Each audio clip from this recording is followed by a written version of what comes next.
کہ حضور میرے خواب میں تشریف لائے، میں نے خواب دیکھا اور حضور نے پوچھا اے حسین اے علی کیا حال ہے؟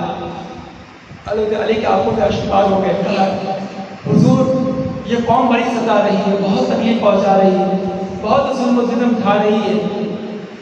میں آپ کی بارگاہ میں آپ سے یہ فریاد کرتا ہوں مجھے کسی اور قوم میں. حضرت حضور سرور دو عالم صلی اللہ تعالیٰ علیہ وسلم نے فرمایا اے علی دعا کرو، اللہ کی بارگاہ میں دعا کرو، اللہ تمہیں بہتر اجر دے گا.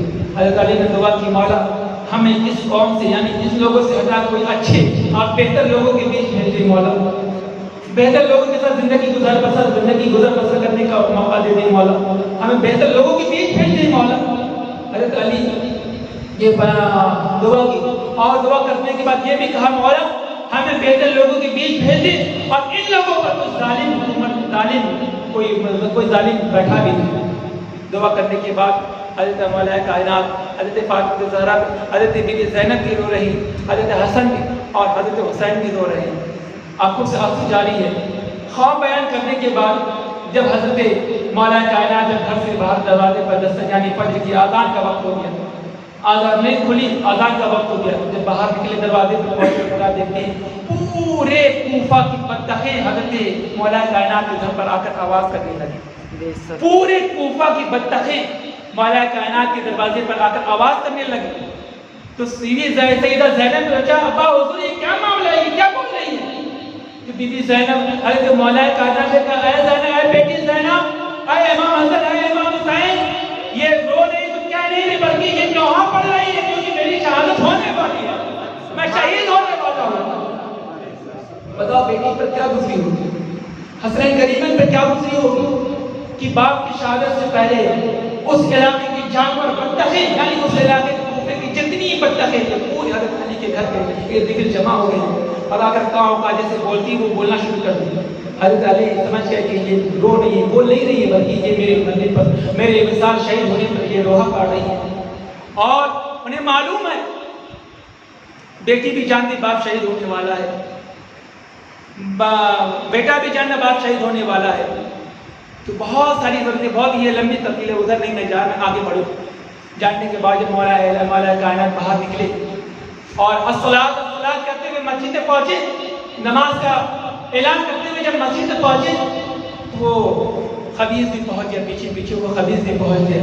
جب وہ خبیث پہنچے نماز کا وقت، اس نے موقع دیکھ کر حضرت علی پر ایسا وار کیا ایک زخم گہرا وار کیا.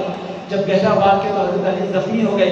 جب حضرت علی زخمی ہو گئے تو اس خبیث کو لوگوں نے پکڑ لیا اور پکڑنے کے بعد حضرت علی کو سنبھالا اور سنبھالنے کے بعد جب حضرت علی کو لے کر جب گھر پر تشریف لے آئے، جب حضرت علی گھر پر تشریف لے آئے اس کے بعد آنے کے بعد حضرت علی اس خبیث کو بھی گھر لے آئے اور انتظار میں رہے کہ اگر علی کو صحت مل جائے تو وہ سزا سنائے، اگر علی کا شہید ہو گئے، اگر وصال کر گئے پھر قوم جو چاہے گی اس کے ساتھ وہ کرے گی.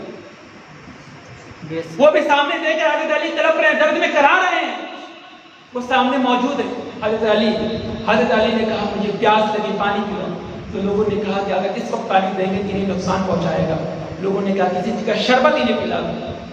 تو لوگوں نے شربت بنایا، فوراً شربت کا انتظام ہوا اور مولا کائنات کے پاس لے کر آئے. مولا کائنات کے دستے اقدس نے جیسے ہی وہ شربت کا پیالہ یا گلاس پکڑایا، جیسے وہ منہ میں لے کر جانے والے تھے، اس خبیث نے کہا کہ مجھے بھی پیاس لگی. مولا کائنات نے فوراً اپنے منہ سے ہٹایا اسے اور کہا لے جاؤ پہلے اسے پلا دو، لے جاؤ اسے پلا دو. یعنی مقتول قاتل کو کیسے پلائے؟ آج تو خاندان والے کو کوئی ایک چھاپڑا مارتے تو ہم برداشت نہیں کرتے، لیکن دیکھو علی مولا کائنات پر قربان. یعنی قاتل جتنے زخم پہنچایا، جتنے قتل کرنے کی سازش کی کوششیں کی، اس کے بعد علی نے کہا کہ نہیں پہلے اسے پلا دو. دیکھو ان کی سخاوت دیکھو، حضور کے گھرانے کی سخاوت دیکھو. یعنی مارنے والا سامنے موجود، اس کو سزا سنانے کے بجائے اسے پانی پلا رہے ہیں، اس کی خاطر نوازی کر رہے ہیں. ایسا خاندان دنیا میں کوئی آیا ہے تو بتاؤ، کوئی مثال ہے تو بتاؤ، کوئی مثال ہو تو بتاؤ مجھے. حضور کے گھرانے جیسی کوئی مثال ہے تو بتاؤ، ایسی تاریخ کسی نے رقم کی ہے تو بتاؤ. ہر ایک فرد کی الگ الگ نئی داستان ہے، سب کی ایک الگ الگ مثال ہے اور وہ مثال لاجواب مثال ہے. اس مثال کا کوئی جواب ہی نہیں ہے، کوئی جواب نہیں ہے. حضور کا الگ مثال، علی کا الگ، حسنین کریمین کا الگ، فاطمہ الزہرا کا پوری پنجتن پاک تاریخ رقم کر گئی، تا قیامت تک کوئی تاریخ دوہرا نہیں سکتا ہے۔ کوئی ایسا شخص ہے قتل کرنے کے بجائے سوچے گا کہ اسے قتل کروں، میں بدلہ لوں گا باپ کا، اس نے میرے قتل کیا ہے، لیکن حسنین کریمین بھی وہاں موجود تھے، وہ کبھی ایسا کام نہیں کیا، کیونکہ ایسی پرورش کی گئی تھی کہ کوئی جب مارے تو اس سے قتل نہیں، بلکہ لوگ سوچتے ہیں کہ ہاں وہ اس نے مجھے تکلیف ہے، میں اسے تکلیف پہنچاؤں، کبھی اللہ کے بھروسے بھی چھوڑ دیا کرو، کیونکہ جب کوئی ظلم تم پر کرتا ہے تو اللہ، یعنی تم پر ظلم کرنے کا کوئی ارادہ بناتا ہے تو اللہ ان کو بھی برباد کرنے کا ارادہ بناتا ہے۔ لیکن شرط ہونا چاہیے کہ ایمان ہونا، کامل مومن ہونا چاہیے، کامل مومن ہونا چاہیے، اللہ کی ذات پہ یقین رکھو، اللہ ان کا بھی ارادہ بنائے گا، وہ بھی غارت ہوگی، وہ بھی برباد ہوگی، لیکن یقین رکھو اللہ کی ذات پر، اللہ کی ذات پہ یقین رکھو۔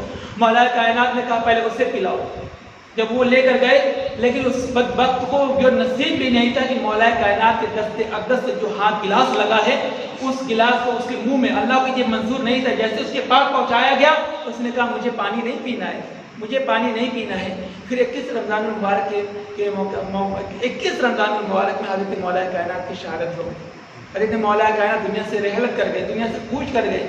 جب حضرت مولا کائنات دنیا سے کوچ کر گئی تو خارجیوں کا بڑا ظلم تھا، بڑا ظلم ستم تھا، ان کی قبر یعنی بہت دھوم دھام سے اعلان نہیں ہوا، بلکہ ان کو خارجیوں کے بہت سارے اس میں اختلافات ہیں، تو جو میں نے پڑھی ہے وہ ہم آپ کے سامنے بیان کر رہا ہوں۔ خارجیوں کا اختلاف بہت ظلم تھا، تو وہ مولا کائنات کے جنازہ کس نے پڑھایا؟ حضرت امام حسن نے پڑھایا، اور خاندان والے ہی جنازے موجود تھے، کوئی باہر والا نہیں تھا۔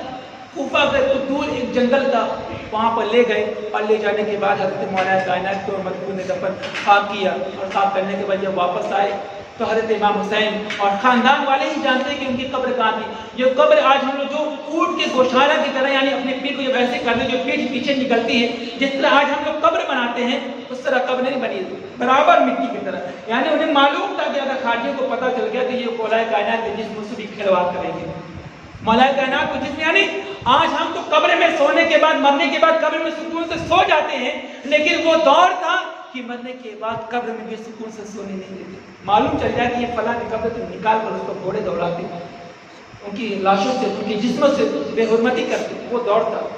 آج ہم کہتے ہیں کہ بڑا ظلم ہوتا ہے اور بڑے خطرناک دور سے اسلام گزر رہا، نہیں، اسلام نہیں، بلکہ ایمان والے کبھی خطرناک دور سے نہیں گزرے، اللہ ان کا امتحان لیتا ہے، بلکہ وہ جو بے ایمان ہے، جو بے ایمان ہے وہ اپنے ایمان کا جائزہ لے، وہ اپنے ایمان کا جائزہ لے کہ ہمارے پاس ایمان ہے کہ نہیں۔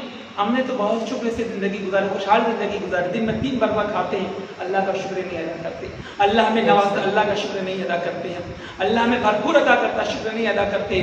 مولا کائنات کو جب تک سپرد خاک کرنے کے بعد جب واپس ہوئے تو حضرت حضور کے یعنی حسنین کریمہ اور مولا کائنات کے گھر والے ہی جانتے تھے، وہ جاتے فاتحہ پڑھتے چلے آتے ہیں، کافی دنوں تک یہ سلسلہ چلا۔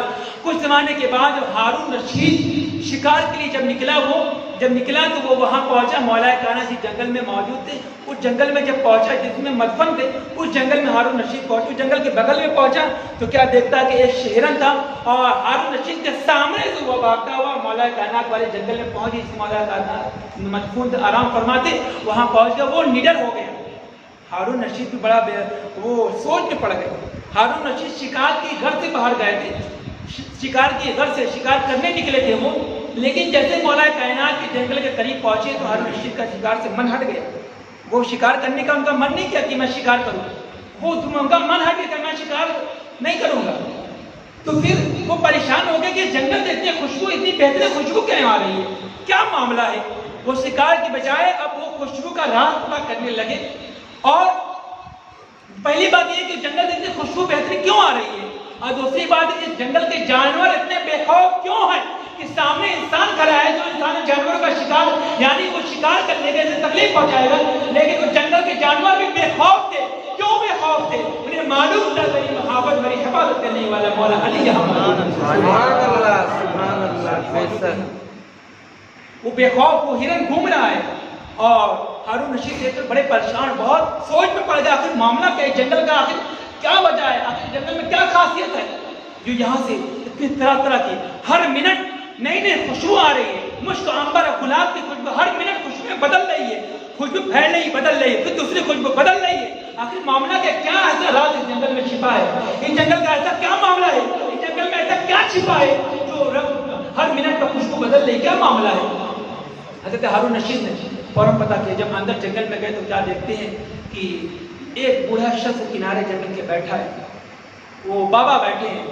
تو ہارون رشید وہاں پہنچے اور پہنچنے کے بعد بابا آپ یہی رہتے؟ ساری بات گفتگو ہوئی. ہونے کے بعد کہا کہ جنگل کا کیا معاملہ ہے؟ کیا معاملہ ہے کہ اس جنگل کے جانور بھی بے خوف ہو کر گھوم رہے ہیں؟ اس جنگل سے اتنی بہترین مشک و عنبر کا گلاب کی خوشبو آ رہی ہے.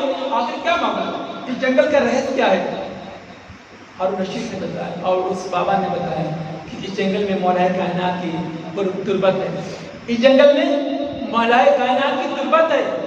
ہارون رشید فوراً وہ ہوشیار ہو گیا اور سوچ میں پڑ گئے واقعی جنگل میں. کہا اسی جنگل میں مولا کائنات کی تربت ہے. کہا کہ کہاں ہے؟ تو اس شخص نے کہا کہ میں ایسے نہیں بتاؤں گا, آپ کو پہلے 100 اونٹ مجھے دینا پڑے گا, اس کی قیمت ادا کرنی پڑے گی, اس کے بعد میں آپ کو بتاؤں گا کہ کہاں قبر انور ہے. کیونکہ وہ مٹی زمین کے برابر کر دی گئے تھے. وہ حسنین کریمہ نہیں جان رہے تھے, کوئی نشان لگا گئے تھے. صرف وہی جانتے تھے کہ مولا کائنات کی زمین کس کونے میں کتنے میں قبر انور ہے. صرف وہی جانتے تھے. مولا علی حسنین کریمہ نہیں جانتے, حضور کے گھر علی کے گھر والے ہی جانتے تھے. تو اس نے کہا کہ مجھے 100 اونٹ پہلے دو, 100 اونٹ قربان کرو, ہدیہ دو, اس کے بعد میں بتاؤں گا. تو اس نے کہا, ہارون رشید نے کہا ٹھیک ہے میں آپ کو 100 اونٹ دیا, 100 اونٹ کا انتظام کریں, آپ کو 100 اونٹ دے دیا. کہا اب بتائیں کہاں ہے؟ تو ہارون رشید نے قبر انور کا پتہ بتایا کہ دیکھو وہ فلاں جگہ قبر ہے, وہ فلاں جگہ قبر ہے. تو اس نے جب بتا کر وہ چلنے لگے, پھر ہارون رشید نے پوچھا آپ ذرا ہمیں یہ بتا دیں, یہ بات میں جا کر جب کسی کو بتاؤں گا کہ میں نے علی کی قبر کو میں نے دیکھا, میں جانتا ہوں, تو لوگ اس سے پوچھیں کہ تمہیں کس نے بتایا, کہ میں کیا بتاؤں گا, آپ اپنا نام پتہ تو بتا جائیں, آپ کون ہیں؟ تو اتنا کہنے پر اس نے کہا کہ میں کوئی اور نہیں بلکہ حضرت خضر ہوں, میں خضر علیہ السلام ہوں, میں خضر ہوں. اس کے بعد وہ حضرت مولا کائنات کی قبر میں گئے. لیکن دیکھیں ایک بات اور ہے, اشرف یعنی نجف اشرف, نجف اس کو کہا جاتا ہے, نجف اشرف کہا جاتا ہے نا, مولا کائنات کی جانتے کو نجف اشرف کہا جاتا ہے. اور جتنی بھی خانقاہیں ہیں, کچھوجہ شریف, مہرارہ شریف, اجمیر شریف, بغداد شریف, فلاں شریف, مدینہ شریف, سب کو شریف کہا جاتا ہے اور اسے اشرف کہا جاتا ہے. آخر معاملہ کیا ہے؟ ہر خانقاہ کو شریف کہا جاتا ہے لیکن نجف اشرف کہا جاتا ہے. نجف اشرف کیا معاملہ ہے؟ آخر نجف اشرف کیوں کہا جاتا ہے؟ یہ مولا کائنات یعنی سب کو شریف کہا جاتا ہے اور اسے نجف اشرف کہا جاتا ہے. اور ساری خانقاہوں کو شریف شریف شریف کہا جاتا ہے کہ فلاں شریف فلاں شریف, کیونکہ وہ بزرگوں کی مزار ہے.